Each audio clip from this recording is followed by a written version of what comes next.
Hey everyone, and welcome to Chef AJ and Friends. I'm your host, Chef AJ, and today's friends had a regular slot on my show for quite a long time. They're known as the Doc and the Chef, Dr. Jim Loomis. He works for PCRM at PCRM. You could actually see him as a doctor, and Chef Caryn Dugan, and they are a delightful, fun combination. And they're going to be talking about what they have in the bundle, how to simplify lifestyle medicine. Caryn's going to be making a ricotta cheese recipe, and welcome them to the show. Hello, Doc, and hello, Chef. Hello, happy Sunday. How we Yes. doing? Good. I love your sweater. Oh, It's thank you. pink. I'm told I look good in pink. How come you're not pink, Dr. Loomis? Me and Caryn. Well, I don't have any pink. I don't think. Do I have? I don't think I have a pink shirt. We have to work We'll have on to do that. something about That's that. Here's my fashion advisor. yeah. So Well, we so appreciate you being here. We also appreciate you being in the bundle. And one of the things that's different about our bundle than many of the other bundles that I am a contributor in that are vegan is that ours is whole food plant-based. And we are very strict about the no oil. And that's why I think we can attract top doctors like you and Dr. Furman and Dr. McDougall every year because we follow a lot of the principles that you espouse to your patients. that is true. That's exactly right. I have to make a clear distinction to my patients about the difference between a vegan diet and a whole food plant-based diet. In that, vegan diet is whole food plant-based is vegan, but it eliminates all this ultra processed food, the seed oils, the salt, the sugar, the highly refined ultra foods. And it is funny when we first opened the clinic at PCR, the Barnard Medical Center, we saw a lot of ethical vegans who weren't very healthy, and we set them on a better journey by teaching them the power of a whole food plant-based diet. Yes, absolutely. Such a difference in health outcomes, caloric density, especially for people trying to lose weight. The oil thing is so difficult. I went to a meeting at my local hospital. I had gone to the infusion center where they treat cancer patients, and the only snack that you could get during your treatment was pudding or string cheese. And in the vending machine, there was Snickers. There was like not one healthy thing, not one. And so I took a picture of it. I put it on Facebook and Instagram, and it got all the way to the CEO. And I was invited to this advisory board meeting to present my case in front of the CEO. And, it's not that they're not trying, but like, and Caryn, you probably get this as a chef, like to explain. They understand processed food, isn't great, but they also say this is what people want, the patients want it, the visitors are stressed and blah, blah, blah. But to explain the oil thing to lay people I've been banging my head for years because it's like I don't know why they don't get it. Like, I don't know Right. why they think it's healthy. And the way I've gotten a foot in the door, at least when I lived in LA, is I worked with chefs and I've showed them how, look, let's make the soup this way with oil, let's make it without, and let's do a blind taste test. They never could tell the difference. And when they would guess, they were usually wrong. And then the restaurants would find out, wow, if I stop using all this oil, we're actually saving money. Cleanup is easier. So getting them in the monetary way was fine. But the people that work in food service, it's like they just don't seem to believe that you can cook or bake or do anything without oil or that people are going to like it. It's the truth. And AJ, I will bet you that when talking about that taste test, I bet they chose wrong because they chose the better tasting one, thinking that that had the olive oil in it or the oil. But really, it was the lack of oil that gave the better flavor because they didn't have a buffer, a slick oil buffer between their taste buds and the food, right? So they could actually taste the food. It's not that oil makes it taste better. Oil will buffer that flavor. So if you don't add it, you take away the buffer and you get the full effect of the food. Yay. That is going to be more flavorful. So that's very interesting. Yeah. But Jay, when I talk to patients about it, um, you know, I one strategy that seems to kind of help sink in, as I talk about, when we have extra money we want to invest in our financial future, and what we're looking for is a positive ROI, positive return on investment for our future financial health. Well, that's how we should think about our calories, because every calorie we consume is either an investment in your health future or it's not. And if you have 100 calories to invest in olive oil or boneless, skinless chicken breast or beans and broccoli, what does the nutritional ROI of each of those look like? Well, 100 calories of oil, doesn't matter what oil, is less than a tablespoon, right? 125 calories per tablespoon, 14 grams of fat. And what do you get back from that nutritionally besides fat? Really nothing. There might be a few polyphenols in cold pressed olive oil, but not very many. But there's no fiber, there's no protein, there's no cancer fighting phytonutrients, there's no potassium to lower your blood pressure. So in fact, edible oils are the worst return on investment you can make from a health standpoint, 4,000 calories a pound. What about 100 calories of chicken breast or salmon or steak? Each of those is around an ounce. And what do you get back from that nutritionally? Where you're getting protein and you're getting fat, saturated fat. What are you not getting? Fiber, cancer-fighting phytonutrients, antioxidants, etc. And how much space does that take in your stomach? You're not going to be full. What about 100 calories of beans and broccoli? Well, that's like 12 ounces, right? And what's your nutrition return on investment for that? Not only are you getting the protein, you're getting the fiber, you're getting the cancer-fighting phytonutrients, you're getting the antioxidants, you're getting a little bit of fat, but it's healthy fat. What you're not getting is all that saturated fat. So that kind of helps people, I think, understand the value of, again, as far as a returning investment in your health, of a whole food plant-based diet. Yep, absolutely. And I find that when there's oil in food, you got to use a lot more salt because it actually coats your tongue. Like, I just don't understand. I think it's just like Dr. Wes Youngberg says, oil is a triumph of marketing over science. Right, Yeah. that's right. Oh, that's a great way to say it. Yeah. I That's agree. just dairy, by the way. Dairy is another perfect example of that. A trap of marketing over science. Absolutely. So, guys, tell us what you have in the bundle and what else you like about the bundle that maybe you don't have in the bundle. Yeah. Well, so I know I love this bundle, AJ. So thanks again for doing it. It's such hard work on you, on you and Melissa. But so thank you. This year, because it had to be new, I thought, what the hell? I'll just write a book. So I wrote an ebook on lifestyle medicine, but it's simplified. And through each of the 6 pillars, I've also added recipes. So it's like a 40-ish page ebook.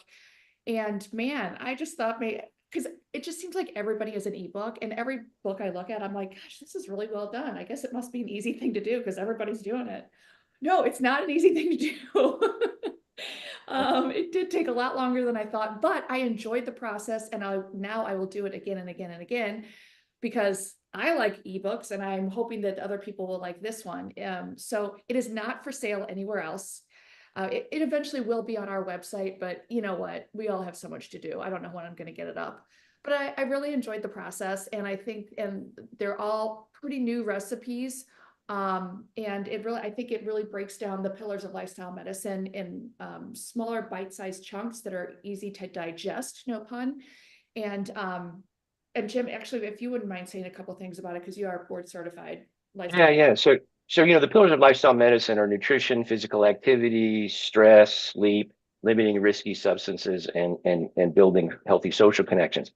So although Caryn's written this fabulous ebook, we have actually authored a 300-page book looking at those pillars. Hers is kind of the Reader's Digest, the scaled down, simplified version. We actually have a whole book that we've written looking at these pillars really through the lens of food. So, for example, stress. Why is managing stress important for your health? And what foods can you have been shown to help manage stress? And we were shopping for a publisher and agent, and it was just, we both have 2 full-time jobs outside of that. So what we decided to do is serialize that book, and in fact, the first chapter, if you will, is out now, and it's the stress chapter. Those will be up on Amazon pretty soon for sale, and they will be available, downloadable on our website, and we'll have them at the Veg Fest and things we speak at.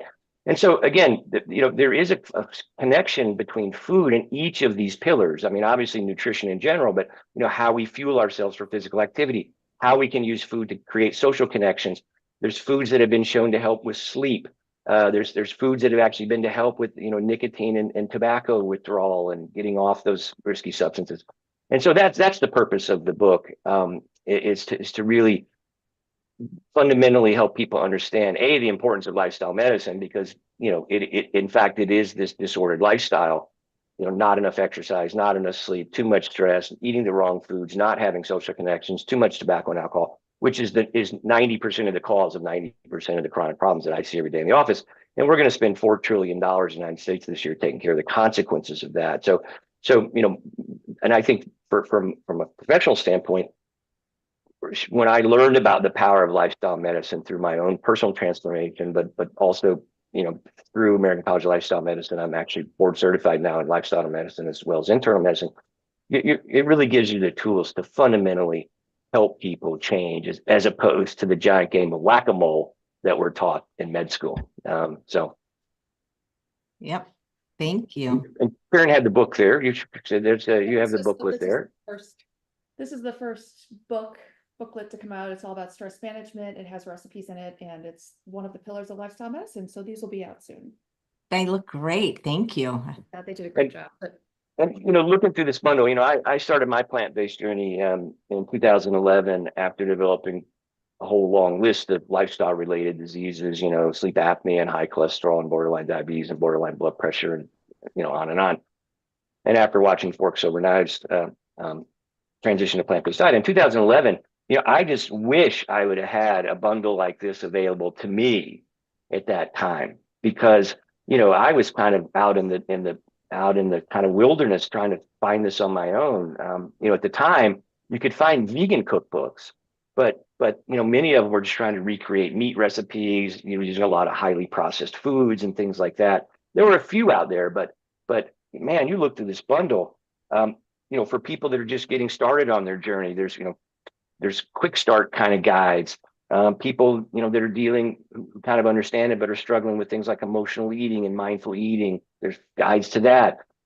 There's guides, raw food, meal plans, cheese, burgers, ethnic guides, Mexican, Korean, Italian, the list goes on, right? And then from a professional standpoint, there's guides on how to lower your blood pressure and how to lower your cholesterol and for perimenopausal women and, on and on and on, stress, weight, all of it.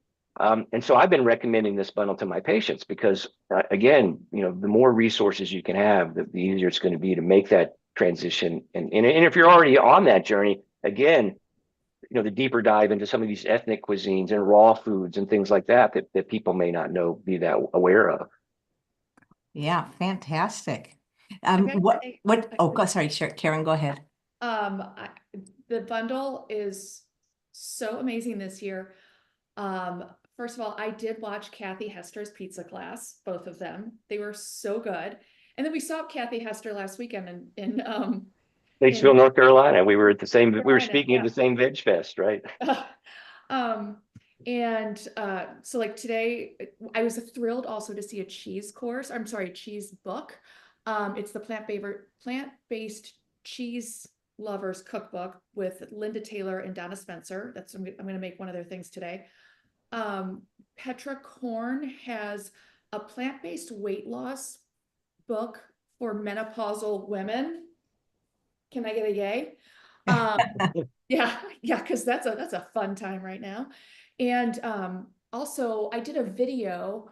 I'm not a really big smoothie person, but I think Nate, Alyssa's husband, is like so amazing at what he does. So I did actually a video on his pineapple detox smoothie, and it was so flipping good. So, I mean, I've just been, really having a good time with the bundle when I get the chance. And again, just like Jim's saying, there's such an array of information in there. And for Jim as a physician to be like telling his patients about it too, like, isn't that awesome? So I love it this year. It's great. It's certainly cheaper than a prescription for cholesterol medicine or a prescription for diabetes medicine. I mean, or cheaper than Ozempic, right? So, and again, people don't really. So just helping people, giving them the tools is so important. When I think about it, we don't go out to eat very often, but when we do, it's like just for me and my husband, it's over $60. And like this is less than a meal out. This is basically like just going to the movies for a family. And for potentially life-changing information for some people, which is pretty amazing. Yeah. Yeah. Yeah. So ricotta cheese, that sounds good. What will you use it for? Like lasagnas and you can stuff shells. I'm just going to put it on a lentil flatbread right now. You can eat it right out of the food processor. You can No, not you. on toast, on pizza, and dips, you know, any place that you would ever put ricotta is where you're going to put this ricotta. Yes? Right, and why not? Why not? Why not? So I'm going to get started. Okay. We have soaked and drained cashews. They're going into a food processor. I love this food processor. It's an 11-cup KitchenAid, if anybody's wondering. Things last forever. Watch, it'll break. Oh, don't jinx it. That's I actually know, I happened to know. me. That is the worst when that happens during a class. Oh my God. Okay, a full big old thing of tofu. This is extra firm tofu. It's been squeezed a little bit. Kind of get it around there. We're also going to add some nutritional yeast. I like this Nutrilicious. You've tried this, AJ, right? I have, and I don't use a lot of it. It tends to upset my stomach. I don't avoid it 100%, but it's not like my go-to thing for some reason. But yes, it's wonderful. And especially for people, wanting to get that cheese-like flavor. Right. Yeah. Okay. I'm just going to add two I, big old. I put it on popcorn and I put it on pizza and I put it on, put it on pasta. I'm a big Nooch fan. We're going to use a little bit of ACV, apple cider vinegar, not too much. Garlic powder and onion powder. Now, here's the thing, because I can't leave well enough alone. I always take recipes and I try to give them a little bit of a twist, a little bit of Caryn twist. And that's what I'm doing with this. So instead of adding any salt to this, I'm going to add white miso paste. So it's a very mild miso, and it's also it's a light in color, so it won't disrupt the color of the ricotta. Sorry, the ricotta. All right, now we're gonna blend it all up, blitz it all up.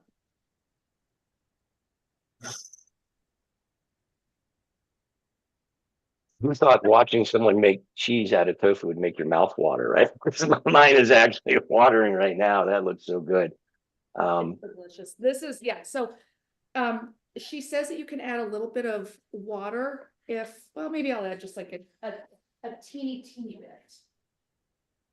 Because I I've like made something similar to this, Karen, and I put some spinach in it and made stuffed shells with a butternut squash kind of Alfredo, right, cashew you can Alfredo just sauce. stop. You know what? You can stop showing off now. Seriously, AJ, this is what he always does. Whenever it's my turn, he's always like, well, I would do this or I would do that. You know what? I don't go to your doctor's appointments with all your other patients. You know what? That's You know what, funny. Mr. Jones? I know that he's going to tell you what to do, but I'm going to tell you something better to do. You do that all the time. No, it was just a suggest. No, I'm just saying you add some. Okay, sorry. This is why we get along so well. Her husband calls us an old married couple because of this. Funny.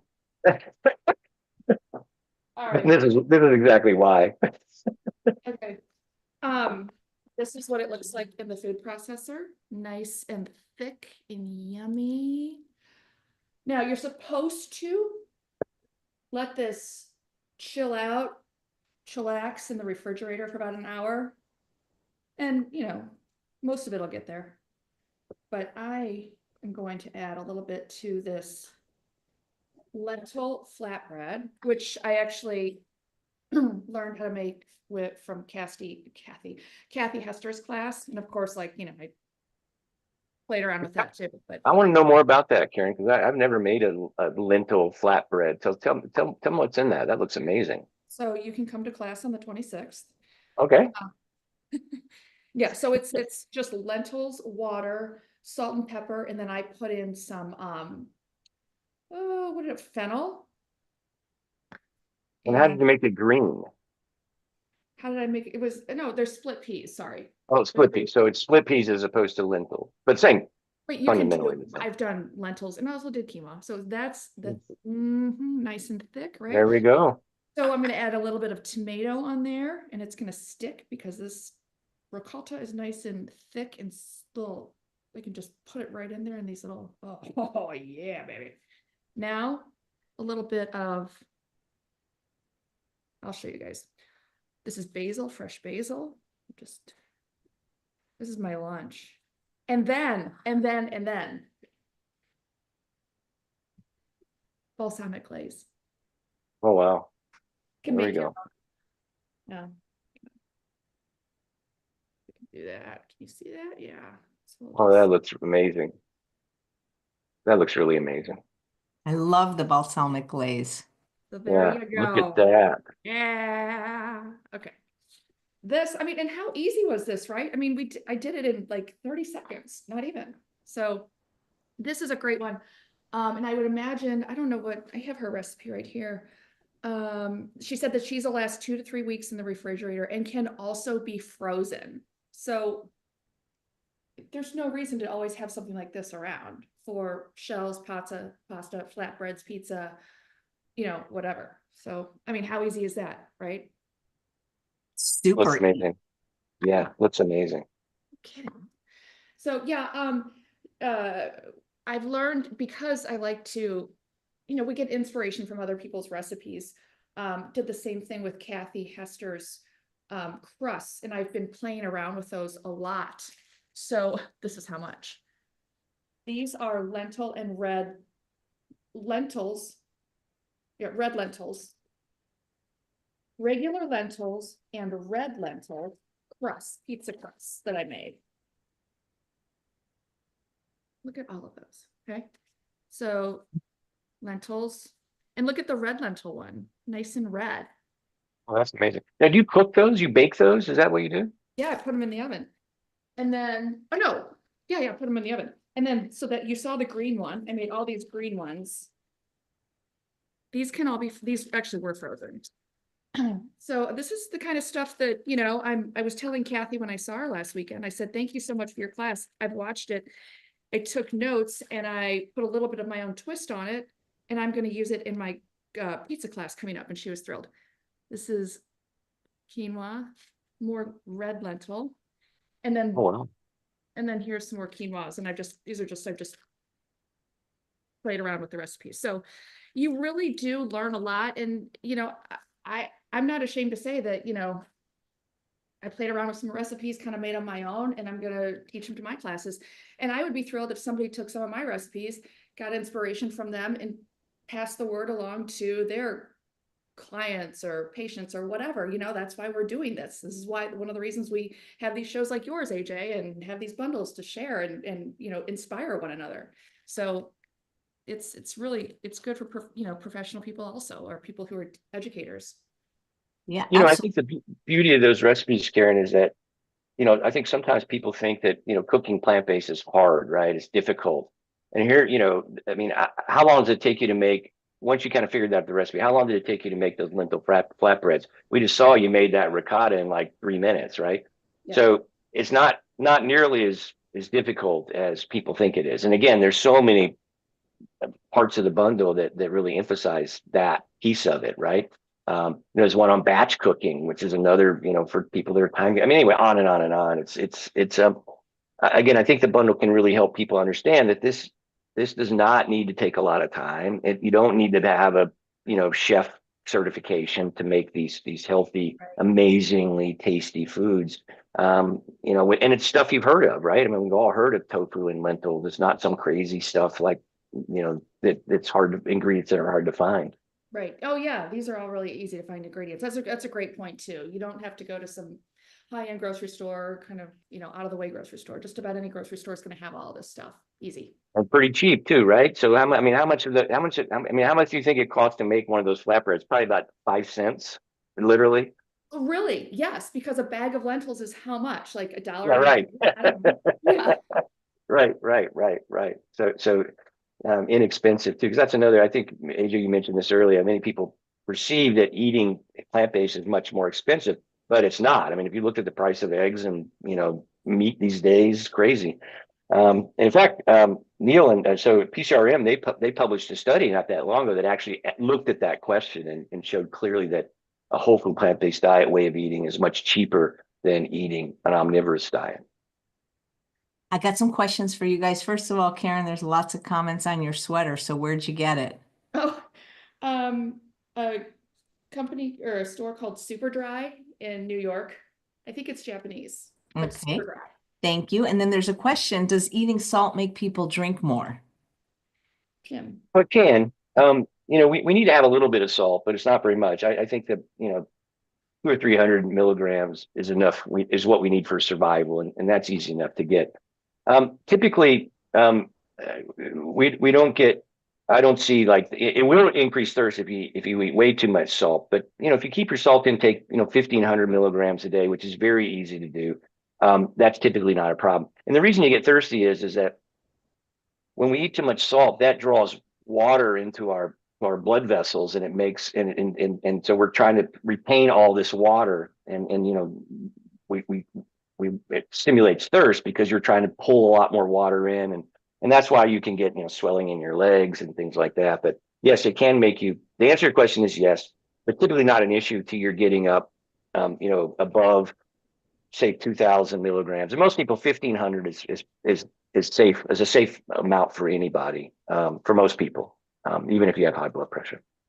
Perfect, thanks. And there's a question, how does not using oil make cleanup easier? Asks, I believe it's Lisa. Yeah. Well, personally, I mean, if you've ever tried to clean up oil off of your countertop or, anything, you're just like, come on, come on, come on, come on. There's always going to be a little bit of an oil slick. So if you don't have that, then it makes, everything, it just makes for an easier cleanup. Yeah, absolutely. You can, I mean, I remember when I was a pastry chef, it's just like if people would use like that, there was like a vegan Crisco and they'd use it in the food processor, and it's like it just never came off. Right, yeah. Right. Yeah, absolutely. Well, cool. You guys have any questions for the doc or the chef, or the doc and the chef, put it in the chat. And if you'd like to get the bundle from them, the link is right below. You have till 11:59 p.m. tomorrow, Monday, March 10th, to get it from whoever you get it from, but we do hope you get it. There's a nice comment from Jerry that she loves the bundle so much, so we appreciate that. Yeah. It really is fantastic this year. Not that the other ones have, of course, but it's so high quality. Yep, I agree. So where can people find you after the bundle? You can go to thedocandchef.com. That's a lot easier. And you'll be directed onto the Center for Plant-Based Living's website, kind of wherever. The Center for Plant-Based Living is kind of this umbrella, and the Doc and Chef live in it. So you can find us there. You can find our cooking classes, our membership. We are going on a cruise in January, and in September, we're going to August, yeah. We'll be on 2 cruises this, August we'll be on Holistic Holiday at Sea, and we're going to be on the Health Optimization Cruise just after the first of the year. Yes, so all that Yeah. information. And we're also on Instagram, Facebook, yeah. And so let me just back up for a second. Some people may not know what Doc and Chef is. So Caryn and I we spoke at the same conference a few years ago, and we went out to dinner in Midland, Texas. So we went out to dinner, and we were just chatting. And she's, are you tired of people asking where you get your protein? And so are you going to give you man boobs? And I'm like, yeah, I'm tired of that too. And the light bulb up, why don't we start a YouTube channel? And that's what we've done. So the Doc and Chef started as a YouTube channel, which it still is. We've got about 30 shows up right now, and each show, 5 to 10 minutes long. And we talk about, where to get your protein. Is soy good or bad? Foods that fight cancer. We have a show on prostate cancer, cholesterol, blood pressure. We've got shows on some of the more controversial aspects of plant-based diet. Is gluten good or bad? Or what about phytates and lectins, anti-nutrients? We've got some on ingredients. We've got a show coming out, I don't know if it's out yet, on rice, talking about the different kinds of rice and how they differ nutritionally. And in each show, I talk about the science, the nutrition science behind whatever we're talking about. And then Caryn translates that science to your plate of food, with a really healthy recipe. And so if you go to and also because we want to make sure that everything we talk about is evidence-based, when you go to the show notes, on the YouTube episode, I've actually there's a link. I've written a scientific blog post that reviews all the backing science behind what we're talking about. But what's interesting about that, about the Doc and Chef, is as Caryn mentioned, the cruises and the Veg Fest. What started out as a YouTube channel has morphed into something much bigger, where we've been traveling the world, literally doing live Doc and Chef shows, where we Caryn will demonstrate a recipe, and at each step of the way, I'll talk about the science behind why we're doing what we're doing, or the ingredients you're doing. And you're talking about a dry saute, oil-free saute. So I'll talk about why she's doing an oil-free saute from a health standpoint. And then Caryn demonstrates that. And we've got a busy calendar this year. We were at one of the Triangle Veg Fests in Statesville, North Carolina last weekend. We were on the cruise in January. We're going to be speaking at the villages. And next month, we're going to be at a conference in Moldova and one in Bucharest, Romania in May.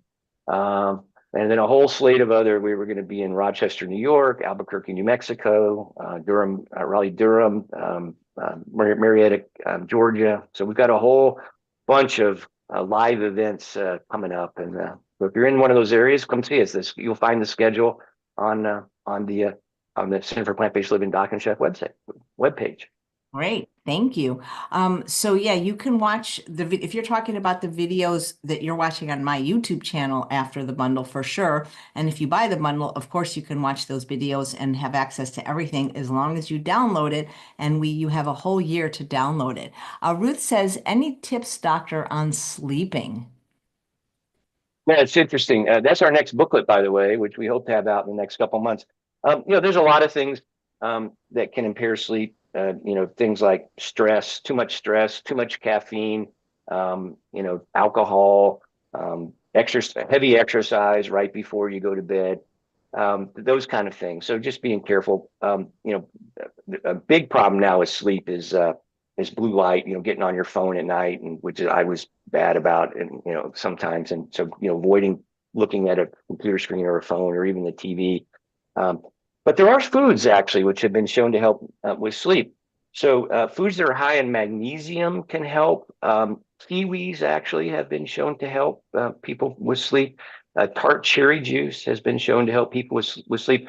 So those both have compounds that are precursors to some of the, like tryptophan, serotonin, which help us kind of relax and things like that. Magnesium in particular helps people relax. And so sometimes I'll even put people on magnesium supplements to see, but there are a lot of there's a lot of lifestyle related things, stress being probably one of the biggest ones these days, especially here in Washington, D.C., where I live. And so, getting on a regular exercise program, avoiding caffeine, before, if you're going to drink, if you just elect to drink caffeine, don't drink any after 5 o'clock. And that includes things like chocolate and, tea, things like that. So, but tart cherry juice, kiwis, and then foods that are high in magnesium have all been shown to help. That's why people take magnesium, I guess. That's right. Times. Yeah, and somebody's asking if you can mention the website again, please, and what the first book was that Caryn showed. So you can go to thedocandchef.com. And this is the first booklet that will be available soon. It's all about stress management. It's one of the pillars of lifestyle medicine. Great, thanks.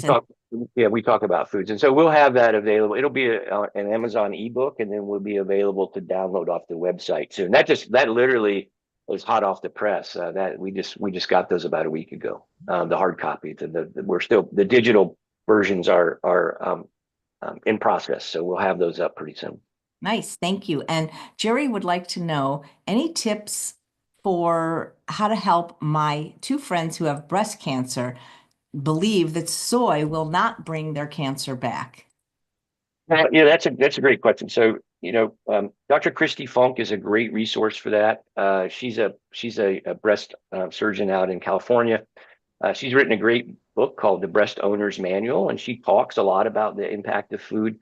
We actually have a show, I think show 2 or 3 is on exactly that, and the Doc and Chef. But the bottom line is that the phytoestrogen, it is true that overexposure to estrogen can increase risk for breast cancer over your lifetime. And one of the concerns has always been that soy, the phytoestrogens, plant-based estrogens in soy, can bind to the estrogen receptors and stimulate, breast tissue growth and cause cancer. But it's actually the opposite effect. The phytoestrogens weakly bind to the estrogen receptors and actually block the effect of estrogen. So women who have 2 to 4 servings of estrogen a day have about a 30% lower risk for breast cancer. Women who've had breast cancer who eat the same amount of soy have about a 30% reduction in recurrence. if you look at population data, the lowest rates of risk of breast cancer in the world are Japan and the parts of China that eat the most soy. So it does make a difference in how the soy is consumed, and some of the confusion, I think, is some of the early studies did not differentiate what type of soy was being ingested. And you want it to be kind of as close to the ground as you can get. So whole bean preparations are things like edamame, which are young soybeans, tempeh, things like miso and soy sauce are fine. Tofu and soy milk are also fine, but you don't want to get any more processed than that. So where you need to be careful are, and these are ubiquitous out there, especially even in some of the less healthy kind of vegan burgers. It's things like when you see soy protein isolate, textured vegetable protein, you'll find these in protein powders, soy lecithins, which you'll see a lot in processed foods. You want to be careful with those foods. But I think Christy's site is pinklotus.com. She has a lot of great resources on there. Her book, The Breast Owner's Manual, is fantastic. PCRM actually has a lot of resources on that as well, at PCRM.com. And then you can watch our episode 2 or 3 of The Doc and Chef. Perfect. Well, thank you guys so much, and congratulations on all your travels. Thank you. Thanks for having us on, AJ. Absolutely. It was a lot of fun. Thanks, everybody, for watching Chef AJ and Friends. Please come back Wednesday, March. What is that? Oh my gosh, I'm bad at math. So that'd be 10, 11, 12 at 11 a.m. with Dr. Alan Goldhammer. But this time he's going to have Dr. Tasha Myers with him, who co-wrote the book, Can Fasting Save Your Life? And they're going to talk about what the research really says. Take care, everybody. Get the bundle. Bye. Bye. Oh my God, she's eating on the show. Oh.